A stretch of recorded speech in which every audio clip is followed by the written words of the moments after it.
Good morning, ladies and gentlemen, comrades and friends, fellow patriots of Africa and South Africa. We are humbled to be here this morning. We gather today, this morning, in this webinar to discuss a very important matter, which is the contribution that men can make to the struggle for the emancipation of women in the world and in South Africa in particular. Let me repeat that. The question is, what can men do to contribute to the emancipation of women? Now, in this debate, we have three panelists. The first one is Mr. Stoane Seate. I grew up with him. I call him Thato. He is a poet, a motocolista, a singer, a music producer, an actor, a TV producer, and a band member of Bongo Muffin since 1996. I'm sure all of you know this band called Bongo Muffin. It's a multi-platinum, internationally acclaimed music outfit. We also have Mama Mmatshilo Motsei, an author, speaker, and an integration healer, and importantly, an Africologist who knows how to integrate indigenous knowledge systems and modern innovations. Amongst others, she's been able to write very interesting books. One of them is The Kanga and the Kangaroo Court that all of us know.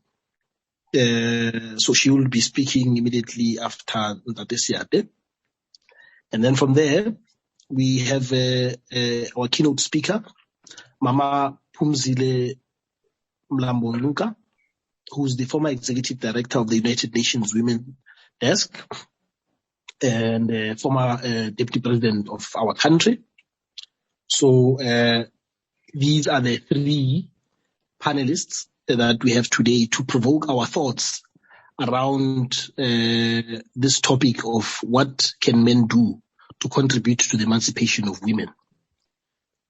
We have given them the open mic to even problematize the topic if they want to, so that we at least arrive at some kind of conclusion as to what needs to be done by the men folk in our society, in South Africa in particular, to make a contribution to the disruption or the confrontation of patriarchy.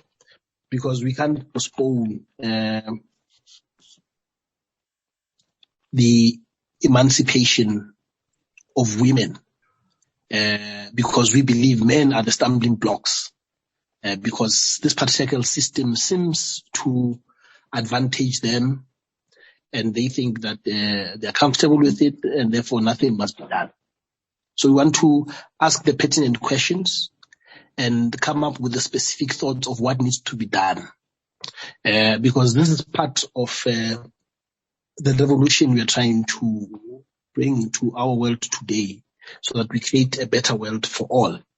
Now, Sankara reminds us that the revolution and women's liberation go together.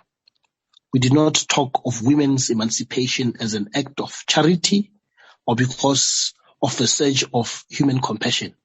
It is a basic necessity for the triumph of the revolution, and we dare not compromise on making sure that these two go interchangeably. So it is against the background that I would now kindly ask Mr. Stoane Seate to come to the podium and switch on his video so that we can give him the microphone to start with his thoughts. So with every panelist, I will give Seate 10 minutes in the next 30 seconds. I'll give Mmatshilo 10 minutes after Stoane is done, and then from there we'll then hand over to Mama Phumzile for agarele a tshwara thipa ka fa bogaleng. So that's how our program will be executed. So with every panelist, I'm going to ask them amongst the things that they will present, because I know that there are thoughts that they've already prepared for us. I will ask them to just amongst others answer one question that I will ask, which must be included or enveloped in their notes. For Seate, I want him to, amongst many things that he's going to discuss, touch on the issue of role modeling, which I believe is a critical aspect of developing a prosperous society that is able to liberate women, men in particular, from their contribution to patriarchy. What type of role modeling we require for these young men from the older men, so that they are able to recognize that women are their counterparts, women are their equals, and therefore they should not contribute to the ills of patriarchy, and importantly the things that want to oppress women and place them at this bottom rung of society. Thank you. Good morning, everyone. And thank you, Magogodi, for, first of all, initiating this platform. I'm not doing the vote of thanks yet, but I think today, that are on, everyone that is logged on, but most of all, Mama Phumzile Mlambo-Ngcuka. I come from a matriarchal family, where my grandfather passed away back in the 50s, a week before my last aunt was born. And my grandmother was left with 6 children, where she had to basically finish off paying for the farm that our family had been moved to the Molamu family. We were moved from Leeuwspreid to the Vrede, Enselsros, Maretsani area. And my grandmother was left to fend for the family and to take care and educate the 6 children that she had. And so for us to have Phumzile coming on and helping to further this conversation, I think it's for me, it's such a fitting, and I think it's such an appropriate step for us to take, because I believe that the matriarchal voice has been muted and silenced far too long in our country, to our detriment, to our continued detriment. I am a Motswana boy, and I come from the belief that, in fact, let me go back. When I was younger, I remember, Thato, you might remember this, we used to go and watch Kung Fu movies at a church in Motsei, just behind the Tobani shops, And that made me intrigued about Chinese culture in particular. That's before we were seeing even American movies that much. I think the only thing we could see was Chuck Norris, and then after that, it was Bruce Lee and Jackie Chan and all those people. And that made me fascinated about Oriental culture. And within that fascination and learning about their culture, especially Chinese culture, I learned about the yin-yang sign.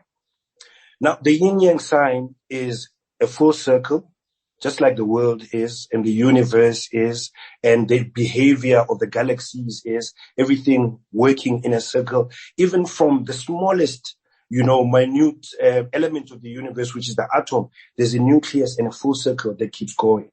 And the yin-yang sign is a black half with a white half, each with a little dot and a harmonious S-curve going through it. And for me, that has been the symbol of really what the world should be like in balance. And I believe that patriarchy, without the balance of matriarchy, is just falling off the seesaw. And what we need to understand is that, scientifically speaking, it is detrimental to our progress to leave Bomme behind or to suppress their voices. So I'm of the belief that this is something that can be solved. It's a problem or a challenge, rather. I think words are important. So let's not look at it as a problem, but rather as a challenge that with a practical solution to it. And what I believe is that this is a multifaceted problem that has that needs a multifaceted answer.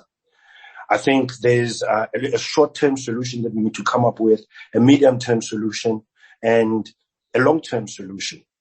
In the short term, I think that the women who have already equipped themselves or have been equipped with the necessary instruments for their own power, empowerment, and their own emancipation, because I believe that freedom and emancipation is taken. Your oppressor can never give you that freedom. It's not something that's calculable.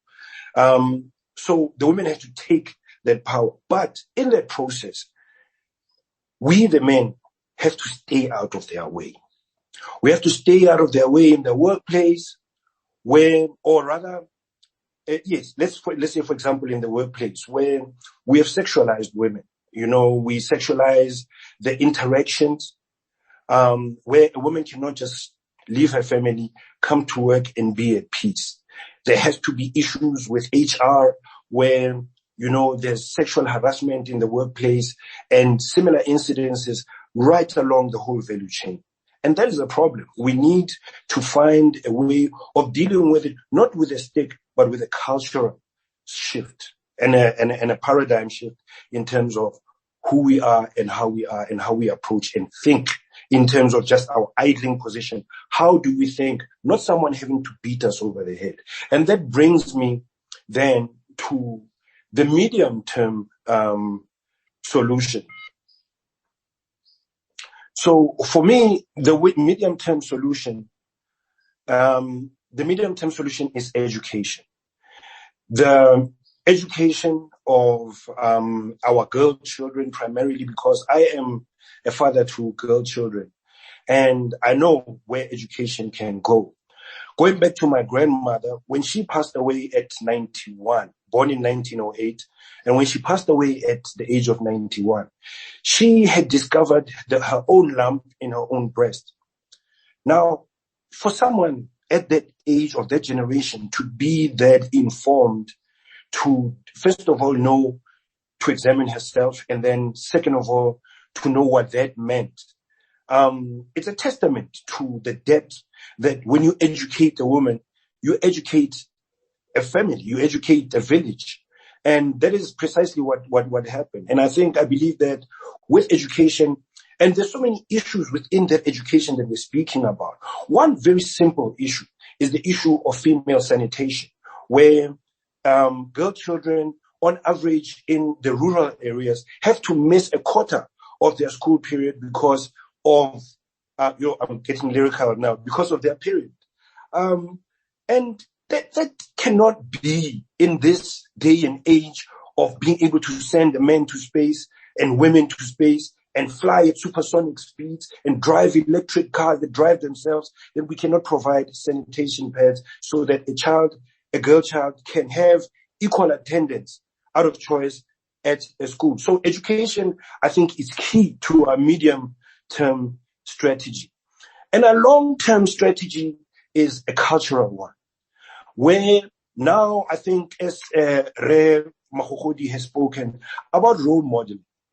When we grew up in the townships and, in our neighborhoods, maybe not so prevalent in the old Stoane, but I know that in many, many townships, and to a certain extent it was happening in Siwa and other places, where young boys look up to thugs in our communities.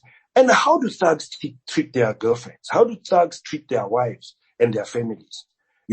So we need to go back to a nurture part of how we are approaching the whole society and culture.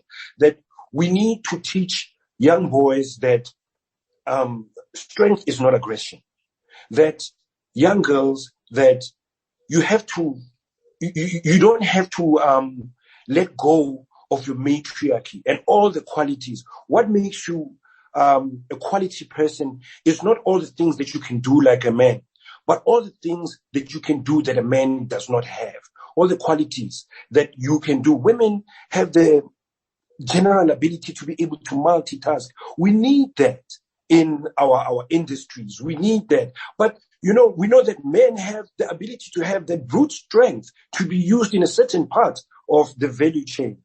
So all in all, I think, if we have an approach of accepting nature and making it walk hand in hand with nurture, and we recognize that the brand of patriarchy that we are promoting and we are forwarding every day is an uninformed and toxic one that actually is not really where we come from. We come from the history of the Nubian queens and ancient Kush, where before the Egyptian times, queens with big hips were running the world, and running the economy of that part of the world that was actually the center of the world at a certain point in time.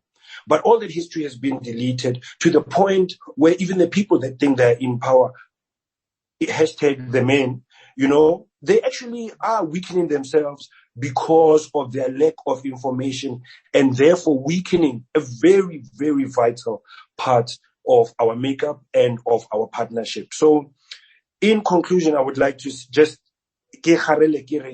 let's go back and borrow that idea of the yin yang and understand that without night, there can be no day. Without the summer or the winter, there can be no summer.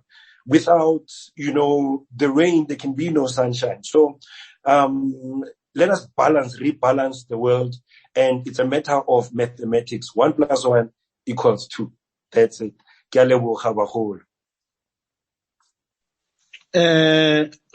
leboga Sechaba sa Africa sotlhe se se go reditse re Seate. I think for me, selfishly, this was an important opportunity to showcase the fact that you don't have to be dumb to be a musician. People think that people run. I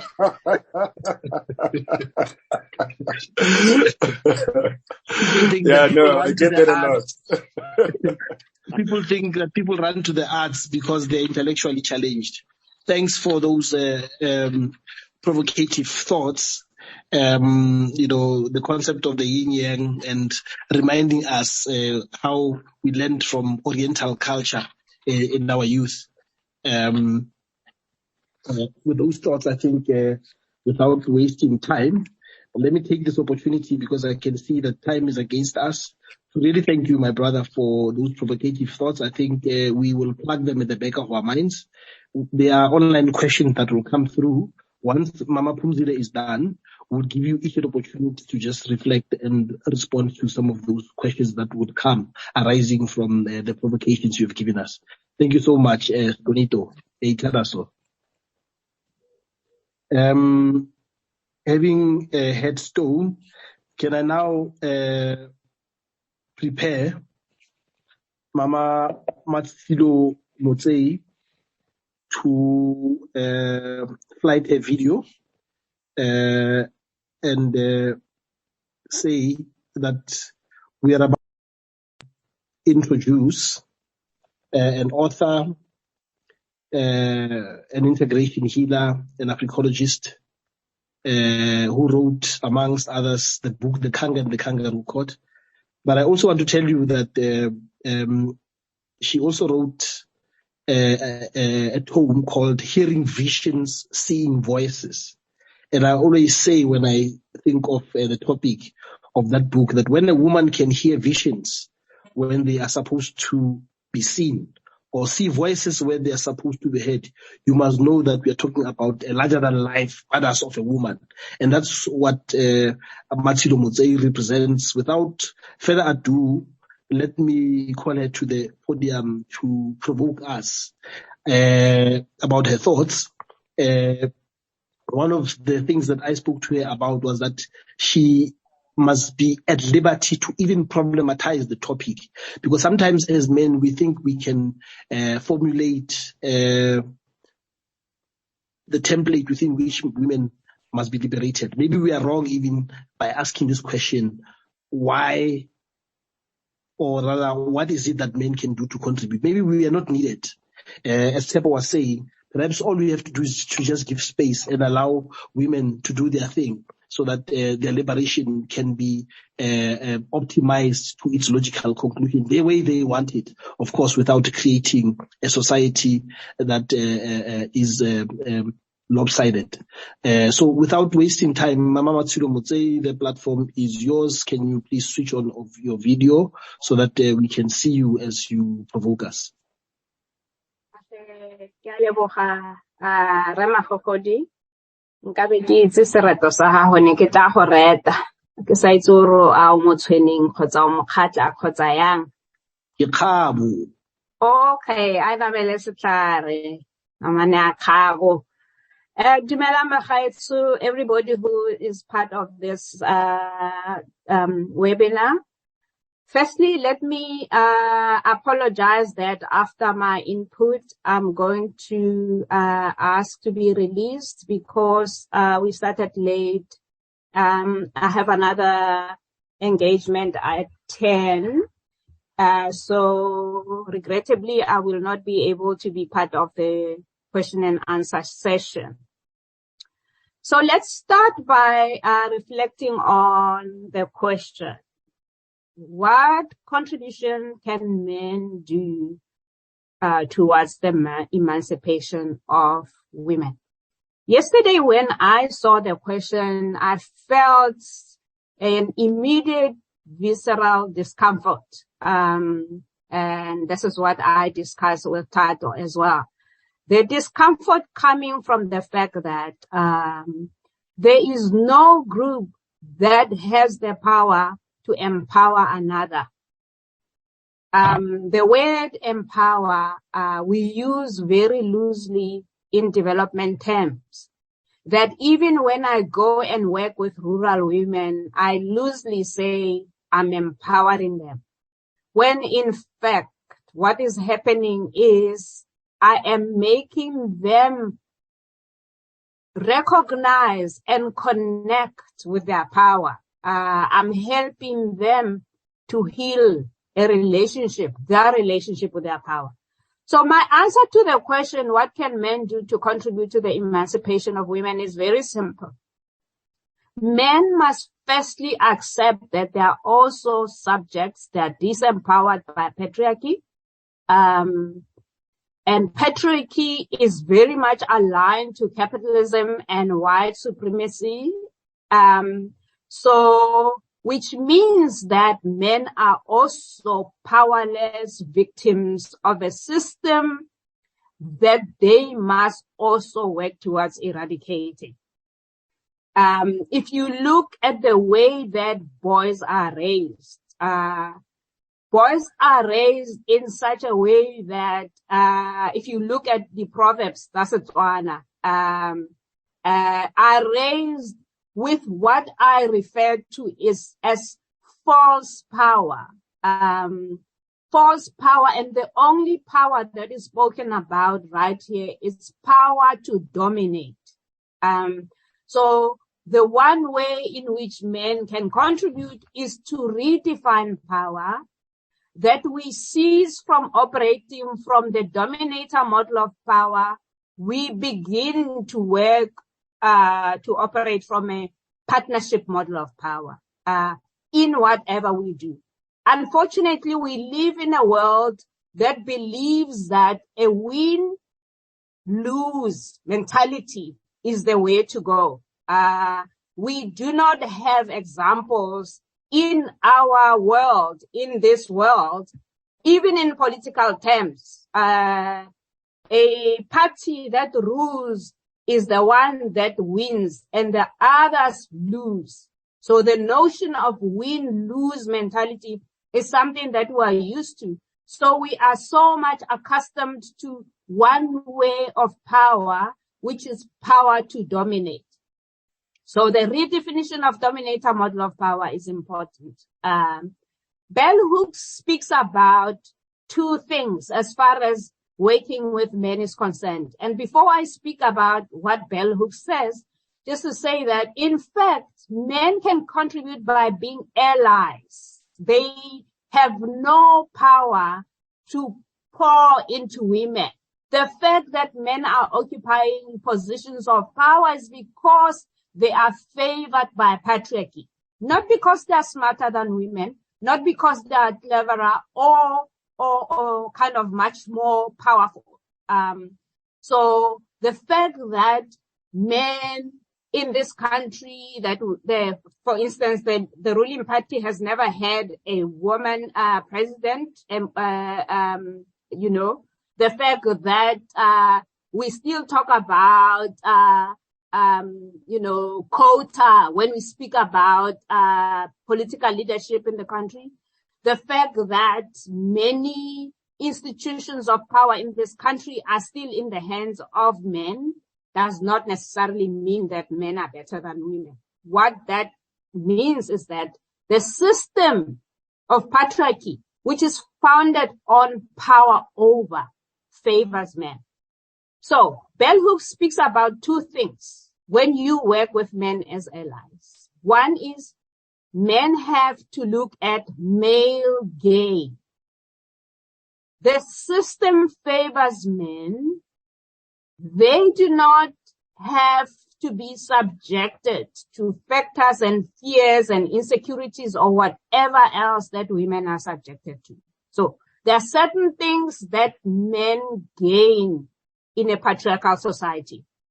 So if they are willing to let go of those gains, that's one way in which they can contribute to not emancipating women, but by creating an equitable society. I'm much more comfortable using an equitable society so that we all understand that an equitable and just society is what we need to thrive as a nation. So it's not a matter of one group empowering another. Another part, the flip side of male gain, is male pain.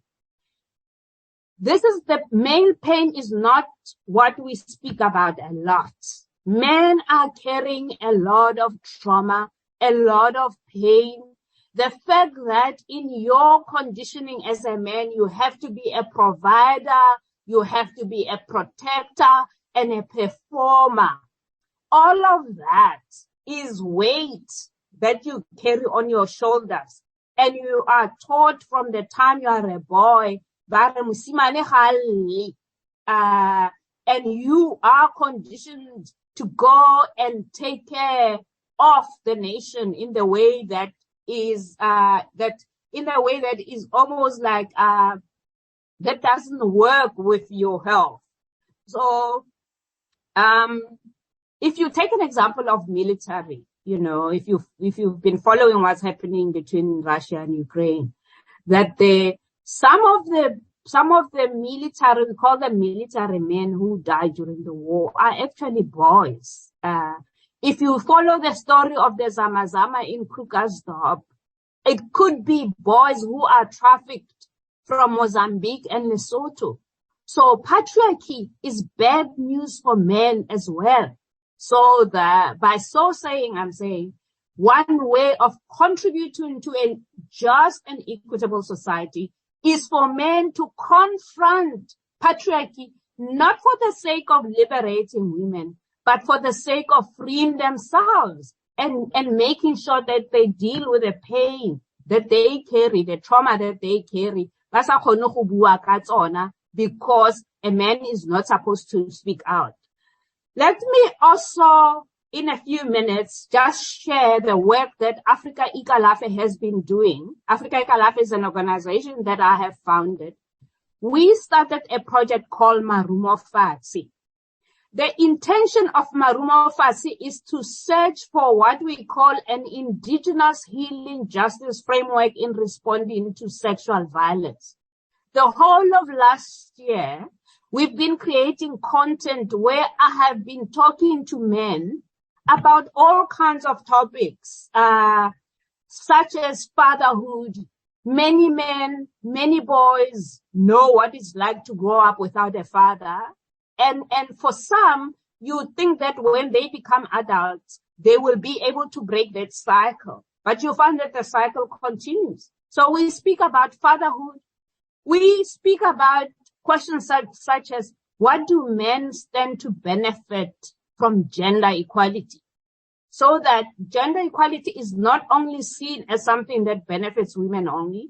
Men can begin to say, if we lived in a gender equitable society, what benefit would this bring to men? Another thing that we talk about a lot is sexual violence. I'm going to invite people to go to our website when you have time, africacalafe.org, and listen to some of the podcasts that we did with men who have willingly said, yes, we have raped in our lifetime.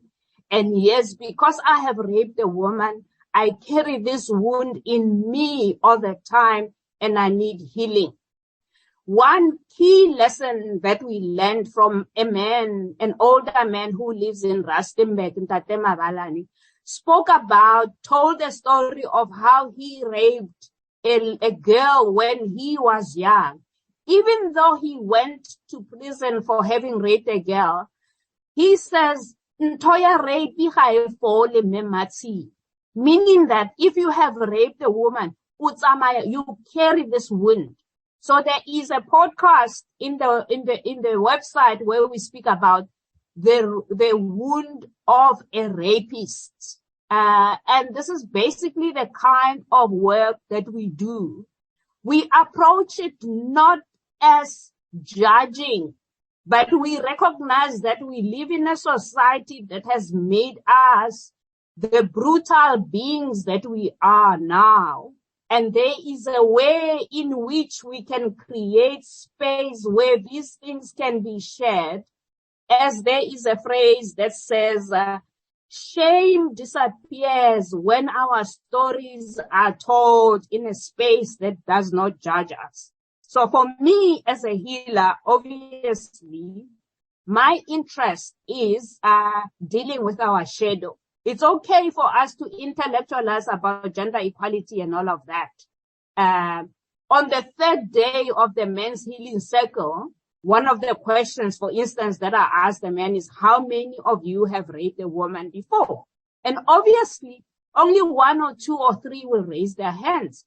But because the intention is not to judge, so we go deeper into understanding the whole thing about what is sexual consent. And when we dig deeper into that, men realize that actually, yes, I have raped. And when they come to the moment of realizing that I have raped, then they carry shame. So it's my responsibility as someone who's holding space for healing to hold them as well in that moment where they're feeling shame, so that we work through the fact that they were not born as rapists, but the society has conditioned them to look at a woman's body in a particular way. The society is the one that made them envision sex as a form of conquest. So we work through all of those things. Finally, I want to say, patriarchy dehumanizes all of us.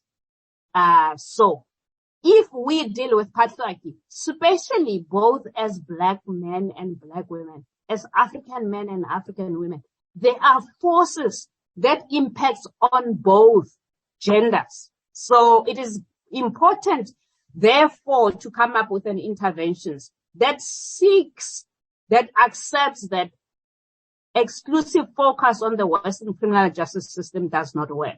Otherwise, everyone is going to be in prison. So we have to begin to rebuild a society that addresses our fractured soul of the nation.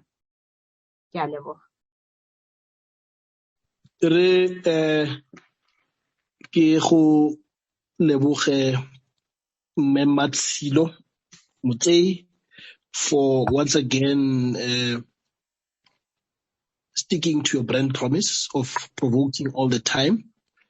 Those are very important thoughts that you have shared.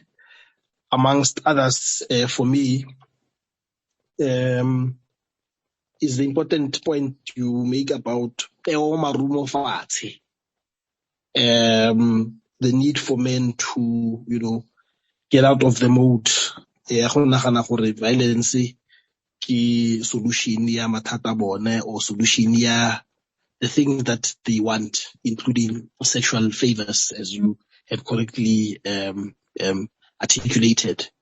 I think you've really taken us aback with your thoughts around the wound of the rapist in that regard, and the definition of what it means to rape, which men do not know, because they think that sometimes it's enough to have created an environment. I don't want to get deeper into that, but I think you've really sufficiently, touched and punched on the right nerves around that question. Another thing that I think is an important thought is the benefits of gender equality that you spoke about. We come from a background of a literature that says for anyone to contribute to a revolution, in this case we're talking about the gender revolution, they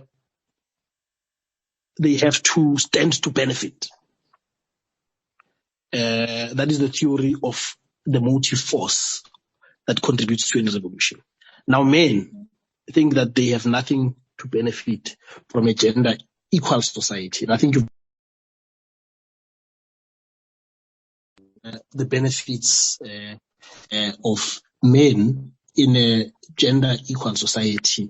I was saying on SAFM that amongst those, because we'll all be equal,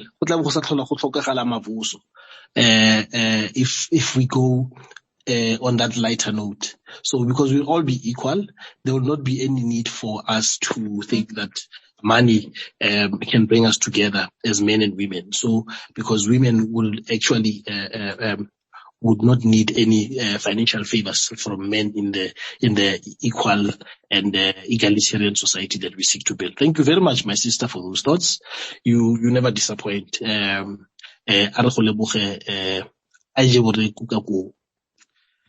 Without wasting time, I hope you'll be able to listen a bit to Mama Phumzile.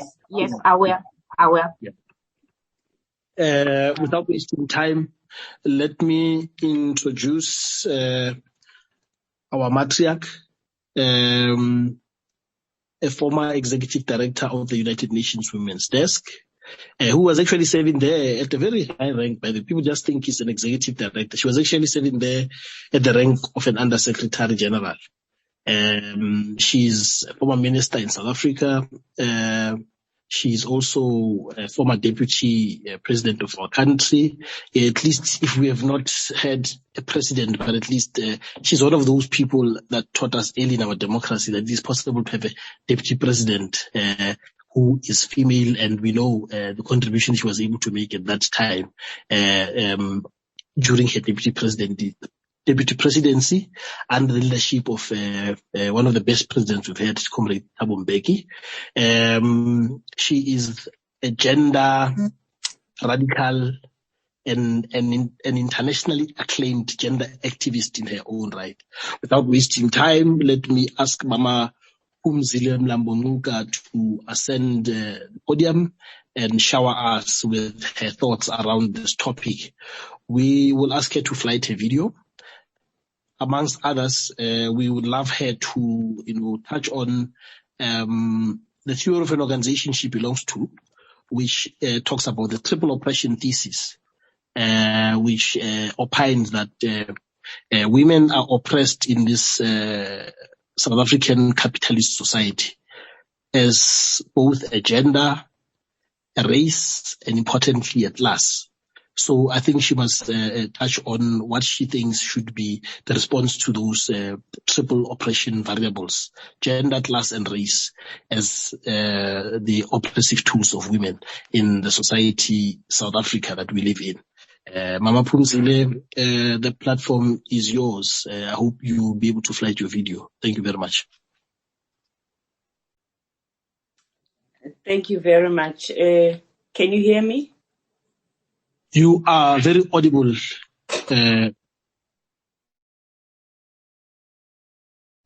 Okay. Thank you very much, Thato. And thank you also to the previous panelists for this enriching discussion. Thank you for convening us in this manner. Let me start by also agreeing that it is important that we don't position men as savers of women.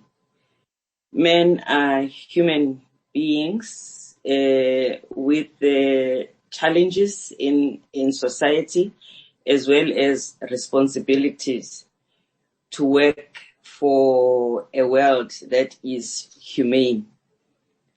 Just like any one of us can work for ending racism or religious intolerance or ageism or homophobia without having to ask anyone's permission, without thinking of ourselves as savers and liberators of those who are affected by any form of discrimination.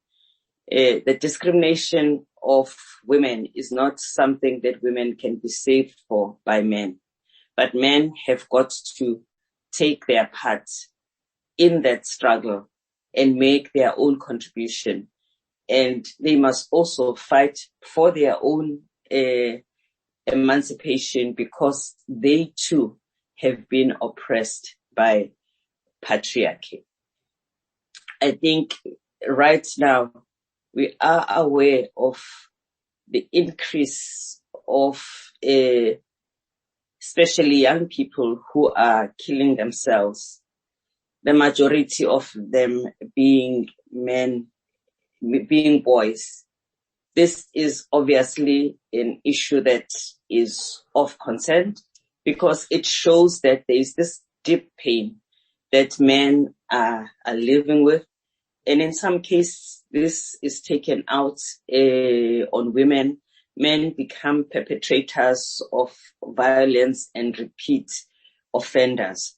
So men have to deal with these tendencies that we see. We also have to consider that feminism is not just something that belongs to women. Women have taken the lead because they are feeling the pinch. But in a true society where all members of society participate equally in finding problems, we should be having many invisible male feminists. Because a feminist is someone who believes in the equality of men and women, and someone who is also against the oppression of any other minority group.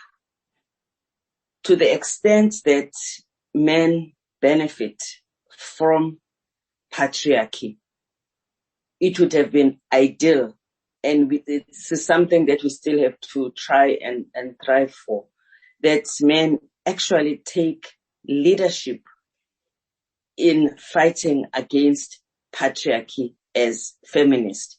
We should be having more men who regard themselves as proud and active feminists, who stand up not as just bystanders, but as effective allies in this journey of gender emancipation. Because you cannot be a man who is well adjusted in society if you do not stand up and act on those issues that you feel strongest about. So in discussing the issues of gender inequality and what men must do, the one thing that men cannot afford to do is to be bystanders. Their allyship has to be active. Older men have to become role models to young boys, because boys model and fashion themselves according to what they see and experience in society.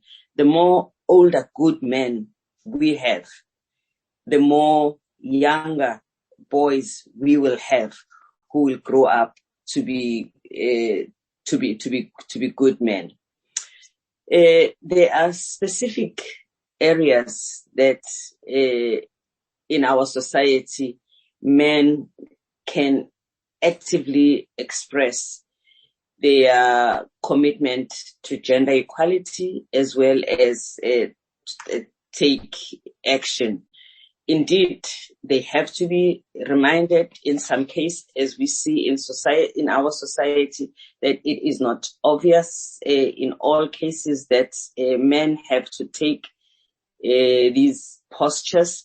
So it is our responsibility as organization, as these types of formation, as people who are interested in the welfare of society, to constantly provide opportunities for men to reflect about themselves and to take the posture, because patriarchy privileges men, and this is a privilege they have not earned.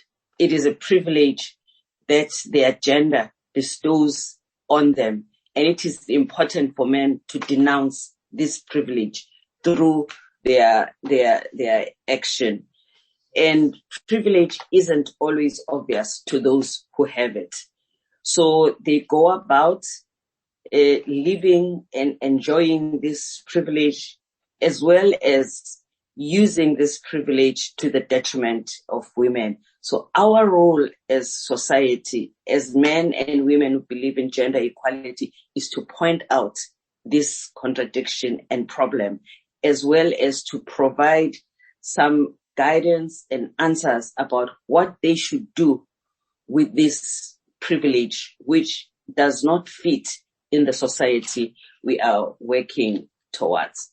We see that in representation, we always have men representing all of us, making decisions on all our behalf, in politics, in church, in industry, etc. One of the challenges that we face, just to take a slice of that in politics, in an organization such as the ANC, men in the ANC have to reject that. They have to say, why should we be representing women? We haven't done a good job, by the way. So why are we being bestowed with this honor of having to lead women and leading society astray? So the action that men can take to fight against gender inequality and to think about creating an equal society is exactly that. This is just one action that they must take on the issue of representation. But you can imagine this exists everywhere in society. In your own church, you can make sure that you provide a platform where the issue of adequate representation is discussed. In your union, etc., you can take an action. And more than that, you can actually make sure that you have a policy that has to be respected so that both men and women are adequately represented. And then, of course, economically, women lose a lot because of gender discrimination.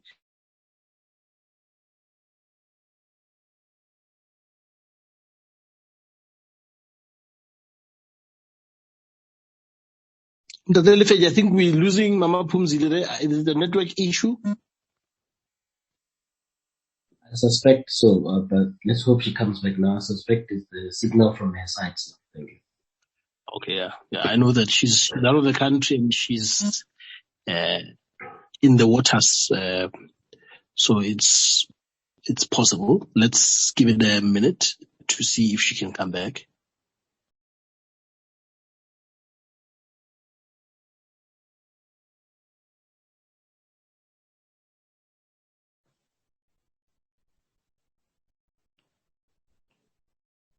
There she is. Please proceed, Mama. Okay. So, and we want to see men in front of a campaign for equal pay. Just for example, for Banyana, because it is such a visible case study. But equal pay is needed everywhere. The reason why women are so poor are the majority of those who are affected by poverty. The fact that they are the class of most women is defined even before they get into their place of work is exactly because of discrimination. The unequal pay puts women in jobs that are not protected. They are easy to fire. Even with labor laws, women still get less favored and are less protected. So again, if you are a union, you should be taking up the issue of gender equality. It would be so interesting if unions were to go on a strike for equal pay. Unions strike for higher wages, but they don't strike for equal pay. That too is gender discrimination, and that is a class context that has to preoccupy trade unions. Then let's also think of language, the language we use when we define ourselves, when we hold a conversation. I think now we should not be talking about X number of women are raped, because that language obscures who is the perpetrator. We should be talking about X number of men rape, X number of men abuse, so that men amongst themselves must really be engaged with these abusers, because the ultimate thing is for less and less men to be perpetrators of violence.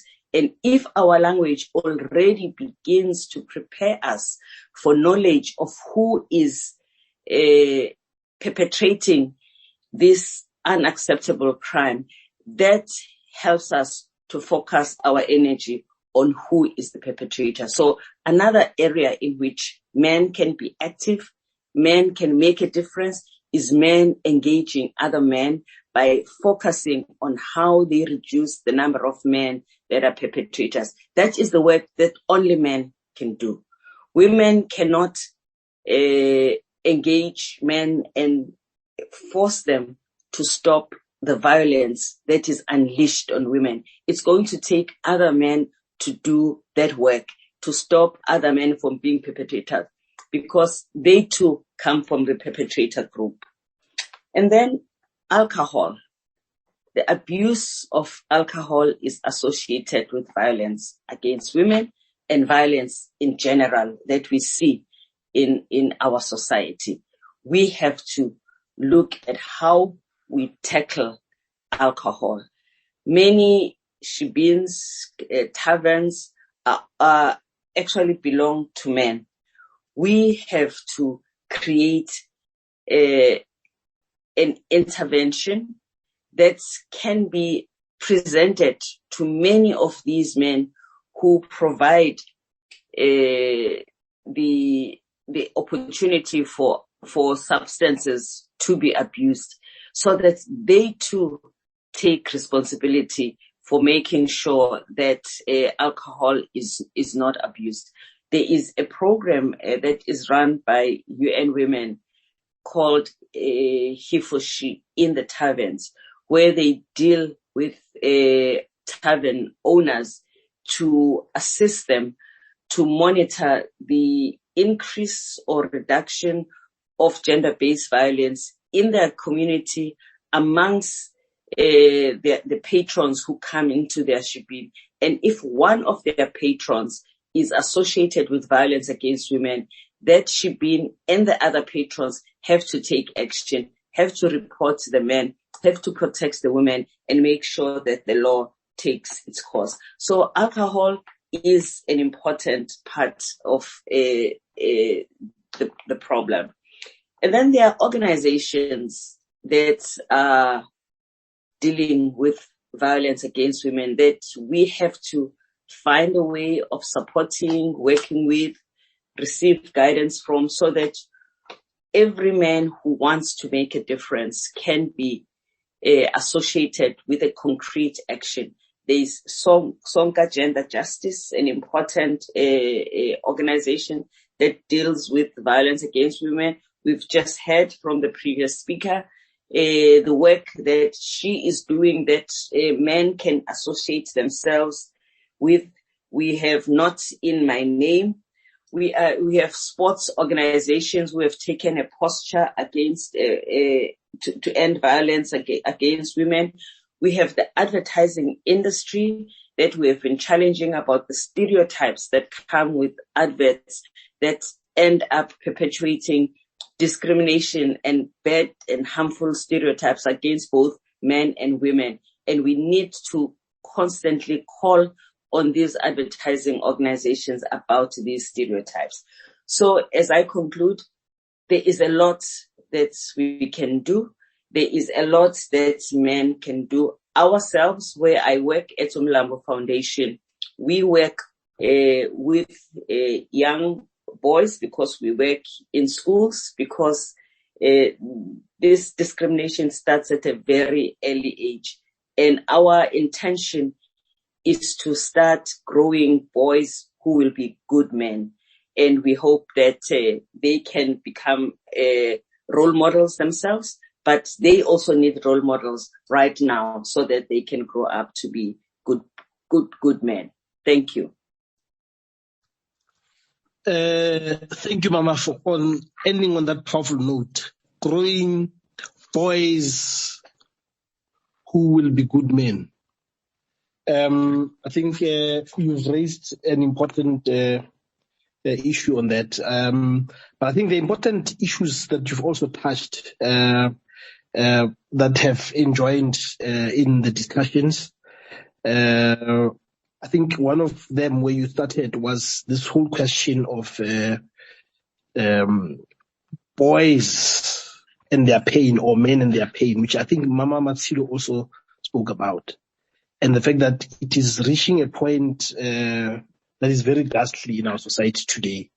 If you look at just from a sample of the music industry which Stoane belongs to, you've had Double HP, you've had Ricky Rick, and many more that are not famous, who are taking their lives on a weekly basis. And it has to do with actually the disadvantages of what Mmatshilo calls the weight they carry that comes with patriarchy and the expectations that society has on them, amongst others being providers and all of those things that as patriarchy burdens men in the society we live in today. And I think you've touched on that subject, and you've given us a way forward on how we respond. And I think all of you agree that role modeling is a cardinal element of the solution. And I like that. So I want to extrapolate from all your inputs and see if you could interact with the questions that arise from your observations. I'm going to start with Stoane. And then come back to you, Mama. I think Mmatshilo is gone now. And ask Stoane to respond to this question, I think, that arises from his input. Stonito, the role of language that Mama Phumzile spoke about, I think she took it from an angle of, for instance, understanding the question of perpetration. I want to go to colloquial language. We grew up with what used to be Tsotsital, now Stramto. And I know that part of the terminology and their etymology is very sexist and contributes to, gender inequality, and importantly perpetrates the objectification of women.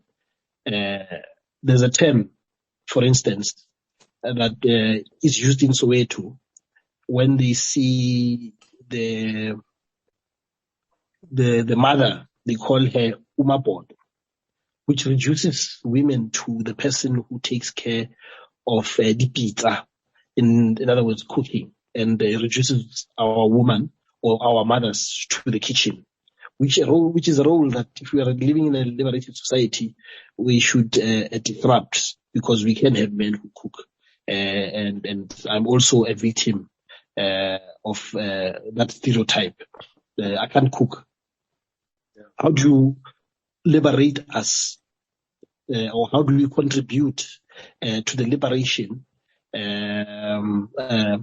or rather to the contribution, or how do you contribute to gender equality through language that is liberating? Because we are embedded in Tsotsitaal. There's nothing we can do about it. We speak Tsotsitaal on a daily basis. We speak Scamto on a daily basis.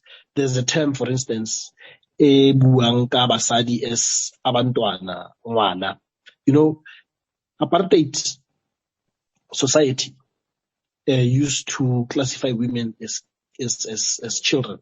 In Setswana, when men meet, you'll hear a man asking another man, and he's not only referring to the kids, but he is also referring to me le bana ba gagwe. And that seems to be, understood as nothing that is toxic. In Tsotsitaal, you get machita referring to women who are their age, or women that they want to date, and which reduces and objectifies women and reduces them to children. So the role of language, Stonito, I would love to hear your thoughts around how we can liberate language to make a contribution to gender equality, the language that men use, as it were. And then from there, as you think about your response and switch on your video, I'd love to ask Mama Phumzile to respond to a question which comes from her thoughts, which is the question she raised about denouncing privilege in action. I think, Mama, for me, I want to ask you this question based on that observation. In the organization that you grew up with, the African National Congress, one of the things, the theories that you would obviously be taught is the fact that in the struggle to create an equal society, which struggle is located within the National Democratic Revolution, there is this question about committing class suicide, which is basically expected, or during apartheid was expected of the whites. The Joe Slovos, for instance, would have been expected to commit class suicide because they came from a privileged white society that apartheid created in South Africa. Now, would your contention of committing, can I call it class, or rather in this case, gender suicide, would it equate itself to class suicide? Or what are the differences? But for me, can we at least locate it within the same context? Because it means you must get rid of certain privileges which are tangible in order for you to demonstrate that you are denouncing the privilege of patriarchy in action, as you say. So for me, that's the question to you. So I think you can start, and then from there we can give. Yeah, you can start, and then from there we can give. I want you to juxtapose those two concepts, gender suicide and class suicide, and the extent to which they are the same or different, and importantly, can we learn from class suicide to craft a concept of gender suicide? Thank you very much. You can start, ma'am. Thanks, yes. Indeed, this is a good example that you have picked up. class suicide and gender suicide is the same notion. For instance, Thato, if you get a job and you and I have the same qualifications and we are going to do a job of equal value, it would be nice for you to ask, how is she going to be paid? So that you can compare your remuneration and the remuneration of a woman. And if you find that you have even a shred of privilege that the other one does not have, say, hell no. We are exactly the same. We went to the same universities. We are going to do exactly the same job. So why am I being privileged here? It's going to take a chorus of men, a critical mass of men, taking those kinds of steps in different spaces for the penny to drop. So we need to find a way of creating those opportunities where men commit gender suicide in order for this discrimination to be challenged. Not that would end all discrimination, but it's one way of keeping the issue right in front of our eyes and doing it in the most visible way and showing that you don't accept this privilege that you have not earned. It's not a privilege you deserve, and you will have nothing to do with it.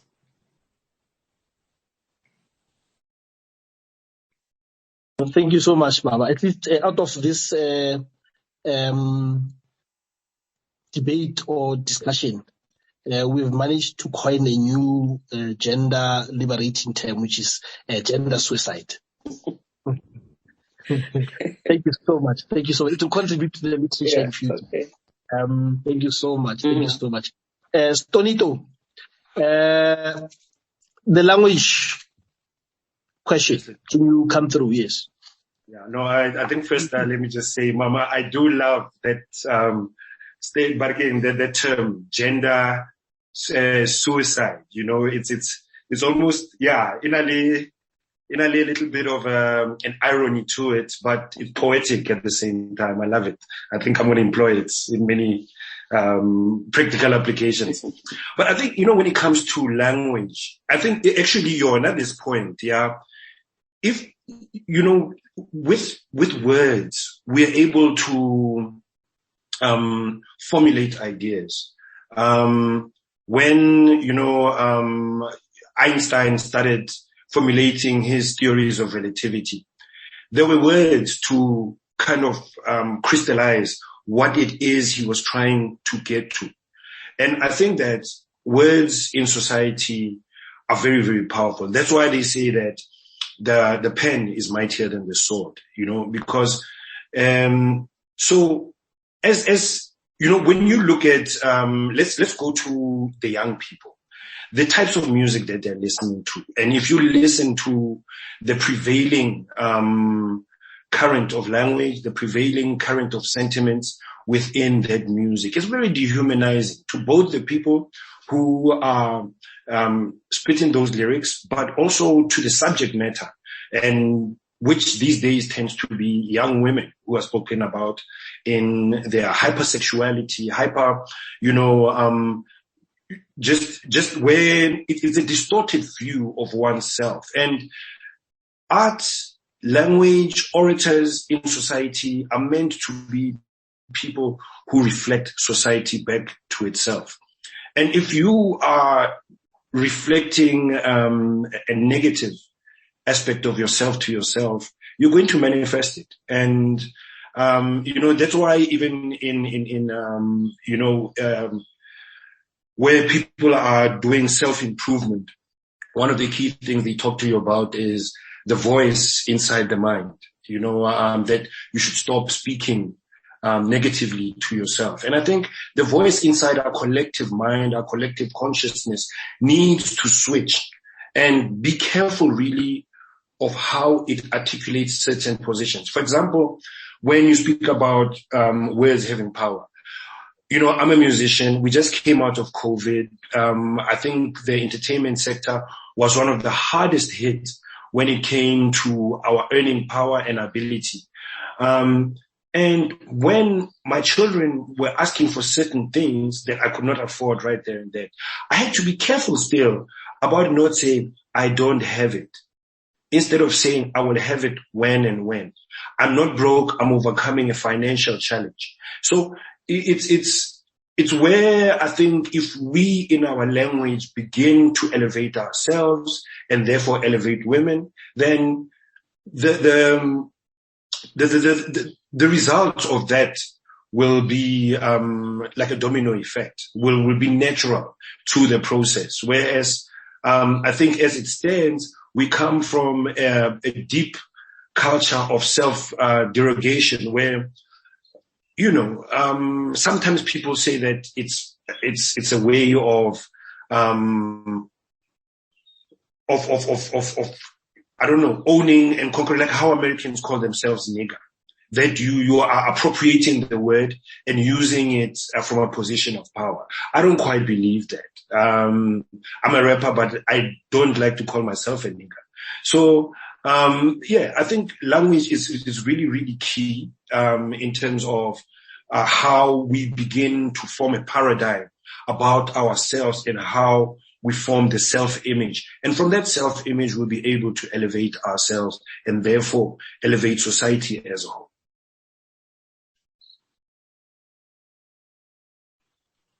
Tango Stonito. I think Totally agree. Yeah, thank you so much. Thank you so much, ma'am.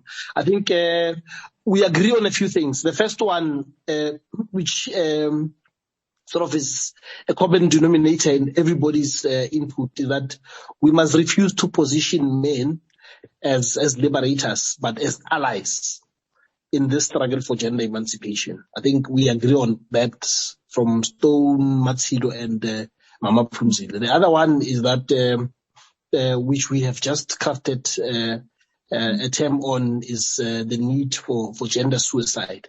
And I think that has been unpacked. The other thing that we all agree upon is role modeling as an important variable to this struggle, so that we are able to raise good boys.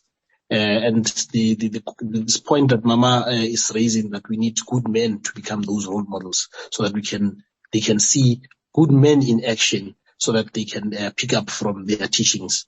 The other important and cardinal thing that we all agreeing upon is that we need a language paradigm shift, whether it is our colloquial languages, whether it is our policy language that Mama Phumzile raised on.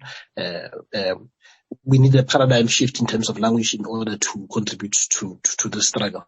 But I think one that Kgodiso Sechaba as a foundation, and I would love to collaborate with the Mlambo Foundation, and we must bring Stoane on board, is the salary parity campaign for Banyana Banyana, which Mama Phumzile proposed. I think we must take that on. I will speak to you offline around how we're going to start, or rather contribute to the campaign for salary parity. I think if we win the battle in Banyana Banyana, it will sort of remind all sports fraternities that they need to pick up their socks in terms of not just salary parity, but institutional, organizational, developmental parity, to ensure that we do not miss the importance of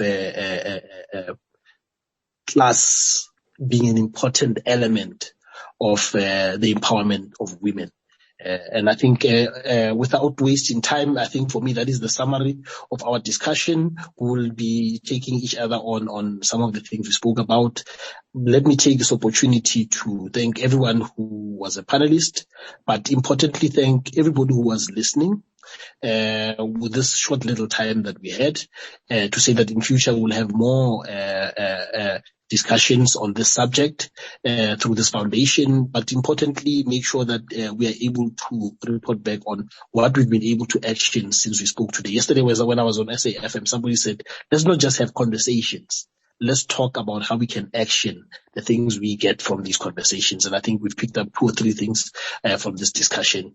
Without wasting time, let me say thank you very much. Let's continue and we wish our women an important and happy Women's Month, and remind men out there that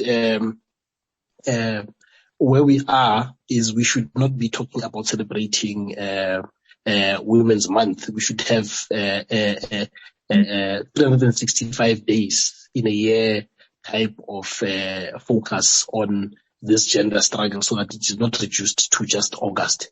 Hasta la siempre. Thank you very much, comrades and friends, South Africans, for listening to this Kgodiso Sechaba discussion. What can men do to contribute to the emancipation of women? We have agreed that men must not be positioned as liberators, but as allies. Thank you very much.